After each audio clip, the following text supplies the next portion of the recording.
Hello everyone, myself Romil Sanjay Pachpande. I am from ICD repeaters batch. माझा score ICD NEET 2020 मध्ये 671 marks and all India rank 1132. I am here to just simply guide you regarding the preparations of NEET UG. So पहिले आपण माझं एक journey तुम्हाला सांगू इच्छितो. सर्वात पहिले ICD मध्ये मी एक ॲज अ फ्रेशर म्हणून ॲडमिशन घेतली होती. Actually I am a repeater but ना फ्रेशर म्हणून मी ICD मध्येच होतो 11-12 स्टँडर्डमध्ये.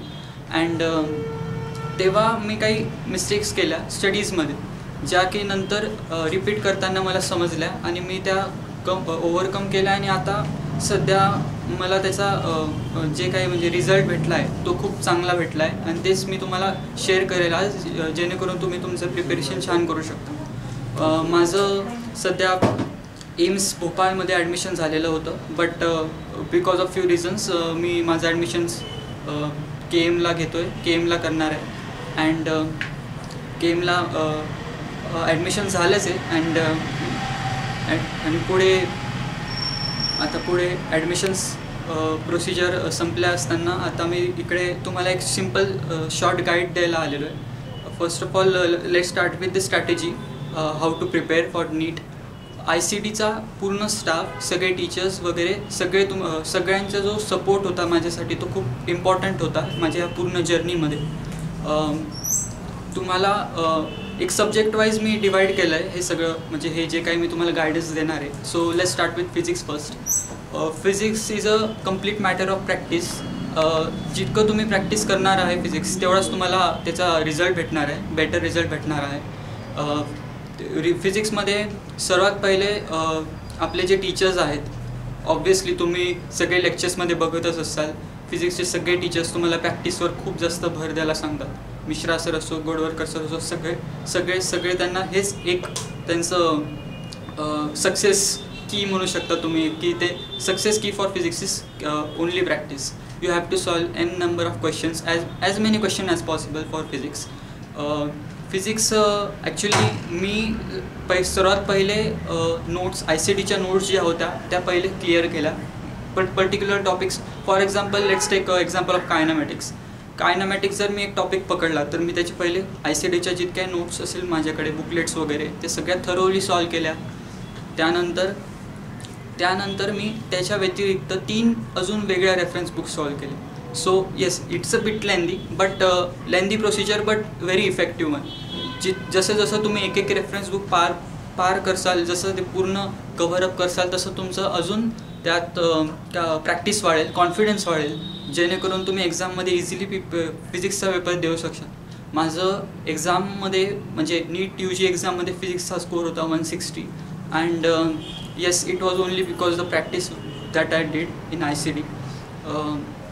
फिजिक्सनंतर फिजिक्समध्ये अजून एक सांगायची गोष्ट म्हणजे तिथं आपल्याला थेअरी पण एक पार्ट आहे जो तुम्हाला खूप नीट करावं लागणार आहे. कारण की थेअरीचे पण क्वेश्चन्स तुम्ही पेपर्स बघितले असतील तर थेअरीचे पण बरेच क्वेश्चन्स आहेत जे कवर करावे लागतात सेपरेटली.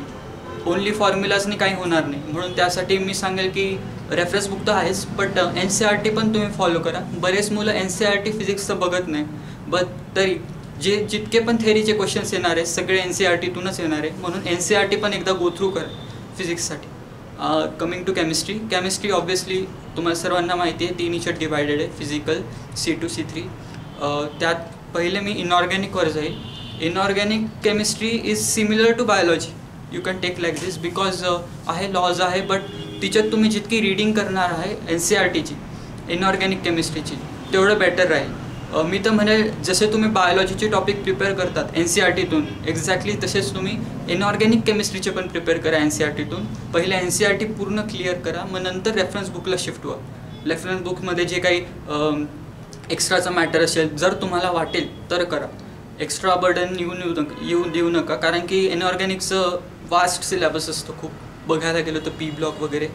अँड इनऑर्गॅनिक नंतर C2 मध्ये तर मला नाही वाटत कोणाला इतका प्रॉब्लेम असेल रिॲक्शन्स वगैरे लर्न करायला.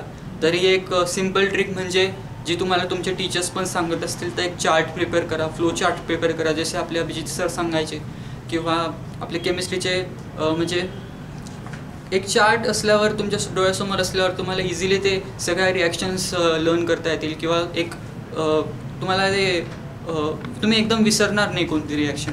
That will be very helpful for you. And when it comes to physical chemistry again it is similar to physics. फॉर्म्युलाचा खूप मोठा खेळ असतो यात. परत तुमची थेरी पण खूप इम्पॉर्टंट आहे compared to physics in physical chemistry. So इथे पण तुम्हाला NCERT एकदा वाचायचीच आहे. एकदा म्हणजे एक फर्स्ट टाईम जेव्हा तुम्ही स्टार्ट करणार आहे तुमचा टॉपिक कोणता फिजिकल केमिस्ट्रीचा, so first go with NCERT or state board, your choice. But afterwards you have to means study the formulas, the laws, and just attack on all the MCQs as much possible. MCQ practice हा एक common subject आहे तिघी सब्जेक्टसाठी. MCQ practice तुम्हाला तिघी सब्जेक्टसाठी करायचीच आहे at any cost, because ते एक इम्पॉर्टंट पॉईंट राहील तुमच्या प्रिपरेशन्समध्ये. केमिस्ट्री अँड त्याच्यानंतर येईल आपलं बायोलॉजीमध्ये झुलॉजी आणि बॉटनी दोघं. NCERT म्हणजे NCERT तुम्ही जितकं चांगलं करू शकता तितकं चांगलं करायचं. ॲक्च्युली म्हणजे किती वेळा वाचायची काय वाचायची हा प्रश्न तर यायलाच नाही पाहिजे. जितक्या वेळ वाचू शकता रोज वाचा, 1 चॅप्टर वाचा, 2 चॅप्टर वाचा, at least you have to do this at any cost. आणि MCQ सॉल्विंग पण करायची, पण 2-3 दिवसानंतर एकदा जसे तुमचे टीचर्स पण तुम्हाला बरेचदा सांगत असतील, माधुरी मॅम, भांगेकर मॅम वगैरे सगळे सांगतात तुम्हाला की चॅप्टर वाचा, 2-3 दिवसांचा गॅप ठेवा, मग MCQ सॉल्व करा, जेणेकरून तुमचा रिमाइंड होतोय का चॅप्टर हे समजेल तुम्हाला. So go with that same pace. And when it comes to, okay, let's change the topic and move to pattern which ICT follows. Obviously because of pandemic the pattern is bit changed, but whatever you have to do is now just follow the instruction given by your teachers, because त्यांना माहिती आहे की तुम्हाला कसा अभ्यास करायचा आहे. So अभ्यास म्हणजे ते बऱ्याच दिवसांपासून या फील्डमध्ये आहे, तर त्यांना माहिती आहे की कोणत्या पॉईंटवर कोणता टॉपिक स्टडी केला की तुम्हाला फायदा होईल, कसा स्टडी केल्यावर फायदा होईल, किती वेळा केल्यावर फायदा होईल. सो ब्लाइंडली फॉलो करा त्यांना. Don't hesitate at all, because म्हणजे syllabus is vast. There is no limit for the syllabus. You don't know which question will come. Obviously NCERT is the core, but it's the core syllabus, not the definite syllabus. So you have to go with your teachers. ते एक्स्ट्राचंही सांगतील तुम्हाला, काही extra जर सांगितलं तर ते पण करा, आवर्जून करा. म्हणजे ते तुम्हाला नंतर वाटायला नाही पाहिजे की हे आपल्याला टीचर्सने आपल्याला शिकवलं होतं बट मी वाचलं नाही कारण की ते NCERTच्या बाहेरचं होतं. बऱ्याच मुलांना ही कंप्लेंट्स असते की हे स्टेट बोर्डमध्ये NCERTमध्ये नाही आहे तर मी हे कशाला करू. हे एक ॲटिट्यूड ठेवूच नका. तुम्हाला स्टेट बोर्ड पण करायचं आहे.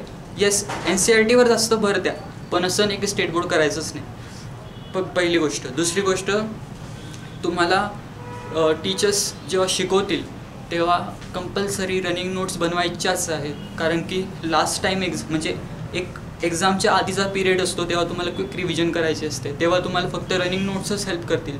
टेक्स्टबुक बघून टेन्शन येईल तुम्हाला, कारण की खूप मोठा सिलेबस कव्हर करायचा राहिलेला असतो आणि टाईम लिमिटेड असतो. म्हणून प्लीज तुम्ही तुमच्या रनिंग नोट्स रेडी ठेवा, आतापासूनच बनवायला लावा.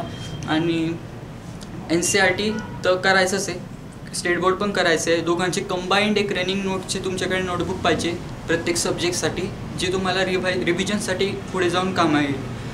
परत बघायचं झालं तर ICTचे पेपर्स, ग्रँड टेस्ट वगैरे जे काही होतात ते तुम्हाला तुमचे स्टडीज बरोबर डायरेक्शनमध्ये जात आहे की नाही हे सांगतील. म्हणून त्यांना एकदम सिरियसली द्या. एक जस्ट प्रॅक्टिस म्हणून नाही तर सिरियसली असं समजून द्या की तुम्ही नीटचीच एक्झाम द्यायला चाल, जेणेकरून तुम्हाला एक आयडिया येईल की तुम्ही राईट डायरेक्शनमध्ये स्टडी करताय का नाही करत असं. अँड स्टाफ तर ऑब्व्हियसली सपोर्टिव्ह होताच. ICTचा स्टाफ तर ऑब्व्हियसली सपोर्टिव्ह होताच. अँड ICTचे सगळे पॅटर्न पेपर्स, ICTचे नोट्स मी म्हणेल की तुम्ही ऑब्व्हियसली पहिले सांगितलं देखील, पण एक ICTचे तुम्ही तुम्हाला जेव्हा ते शिकवतील, सर चालू करतील, समजा आज चालू केलं एखादा चॅप्टर, घरी जाऊन लगेच त्याला रिव्हिजन चालू करायची तुम्ही. And try to be with the portion or beyond the portion.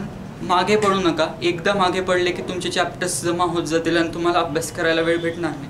म्हणून ICTच्या नोट्स तुम्हाला एक एक शॉर्टमध्ये तुम्हाला त्यातून रिवाईज करता येईल. n नंबर ऑफ क्वेश्चन्स पण असतात त्याच्यात, तेही तुम्हाला प्रॅक्टिस करता येईल. ICTच्या नोट्स, अजून काही रेफरन्स बुक वगैरे असतील त्या सगळ्या वापरा. अँड जेणेकरून तुम्हाला एक चांगली प्रॅक्टिस, एक कॉन्फिडन्स येईल की क्वेश्चन सॉल्व करायच्या. हार्ड क्वेश्चन सॉल्व असले तर आपल्याकडे तुम्ही डाऊट्स विचारू शकता. डाऊट फ्रेंड मीन्स डाऊट विचारायला तुम्ही बिलकुलच घाबरायचा प्रश्नच नाही आहे. तुमचं काम आहे हे डाऊट विचारणं. जितके जास्त डाऊट क्लिअर करता येईल तितके क्लिअर करा. सगळे टीचर्स एकदम रेडी असतात तुमचे डाऊट सॉल्व करायला. So go with it. And when it afterwards books to use, मी बुक्स एका सब्जेक्टसाठी ॲक्च्युली मी 2-3 बुक्स रेफर करायचो, एकावर तर नाहीच. ऑब्व्हियसली पहिली तर ICTच्या नोट्स राहायच्या, त्यानंतर वेगळ्या आपले रेफरन्स बुक असतील कोणत्याही. आता माझ्याकडे फॉर एक्झाम्पल फिजिक्ससाठी सिंगेज वगैरे होत्या. सिंगेज होती, एररलेस होती. So you can go with it. काही फ्रेंड्सच्या घ्यायचो MTGच्या. तसं तुम्ही एक्सचेंज करा. तुमच्या फ्रेंड सर्कलमध्ये वेगवेगळ्या बुक्स ठेवा. ऑब्व्हियसली एक जणच सगळ्या बुक्स ठेवू नाही शकत स्वतःकडे. सो वेगवेगळ्या बुक्स परचेस करून अल्टरनेट वापरा. ICTच्या नोट्स तर ऑब्व्हियसली सगळ्यांकडे आहेच तुमच्याकडे, सो त्याचा काही इश्यू नाही. बट बाकीच्या नोट्स जास्तीत जास्त व्हरायटी कवर करायचा प्रयत्न करा. जितकी जास्त तुम्ही व्हरायटी कवर करणार आहे तेवढा तुम्हाला त्यात कॉन्फिडन्स येईल पेपर सॉल्व करताना. आणि जेव्हा तुम्ही शिफ्ट करतात एकाच बुकमधून दुसऱ्या बुकमध्ये, तेव्हा तुम्हाला खूप कॉमन क्वेश्चन्स पण दिसतील जे तुम्हाला कदाचित आधी नसतील आलेले. पण तेव्हा सेकंड टाईममध्ये जेव्हा तुम्ही तो क्वेश्चन बघताल तेव्हा तुम्हाला तो जमला पाहिजे. त्याच्यासाठी तो एक रिव्हिजनसारखी गोष्ट होते ती, त्या टाईपचा क्वेश्चन कवर करायला. Try to segregate topic into the types of question it asks. So it will be helpful for you. Afterwards ICTचे पेपर्स होतच एक पर्टिक्युलर गॅप नंतर ते नेहमी पेपर होतच राहतात. ते खूप जास्त इफेक्टिव्ह असतात. खूप स्टडी करून त्यांनी त्यांचे नोट्स अँड पेपर्स बनवलेले आहेत इतक्या वर्षांच्या एक्सपिरियन्सनी. So just blindly go with it. Revise करा, सारखं रिवाईज करा. पेपर्समध्ये ज्या चुका होतील त्या परत तुमच्या रिपेअर करा. सगळं एक तुमच्याकडे एक हे पाहिजे, तुमचं कोणत्या चुका होत आहे, का बरं होत आहे, त्याच्यासाठी कोणता टॉपिक वाचावा लागेल, जेणेकरून तुम्हाला फायनल एक्झामला प्रिपेअर करताना एकदा गो थ्रू केल्यावर समजून जाईल की आपण कुठे नेहमी चुकतो, जे तुम्हाला लक्षात ठेवता येईल की फायनल एक्झाममध्ये होऊ द्यायचं नाही. बाकी नंतर म्हणायचं तर सपोर्ट तर खूप होता. ICTचा स्टाफ वगैरे सगळे नेहमी सोबत होते. टीचर्स पण खूप फ्रेंडली आहे. खूप सगळे डाऊट्स वगैरे क्लिअर केले सर्वांनीच. मिश्रा सर, घाणेकर मॅम, किती नाव घ्यायचे, सगळेच टीचर्स आहे. सगळे एट म्हणजे सगळ्या टीचर एव्हर रेडी आहे तुम्हाला सॉल्व करायला, तुमचे डाऊट सॉल्व करायला, तुमचे काय इश्यूज असतील सगळे सॉल्व करायला. अँड ते keep on motivating you in every lecture. I should say in every lecture they will keep on motivating you, they will keep on guiding you how you have to study and not. So just focus on your studies. Time खूप आहे असं पण समजू नका आणि खूप कमी असं पण समजू नका. Just go with your targets. What is your target to crack NEET, right? So you have to just study accordingly. एक टार्गेट फिक्स करा, किती आज स्टडी करायचं, हे पण बऱ्याच जणांचा इश्यू असतो. So minimum I should say means variable आहे, प्रत्येकाचं व्हेरिएबल आहेच. 12 आवर्स स्टडी खूप एकदम जास्त पण नाही आहे, but okay 12 hours study you have to do.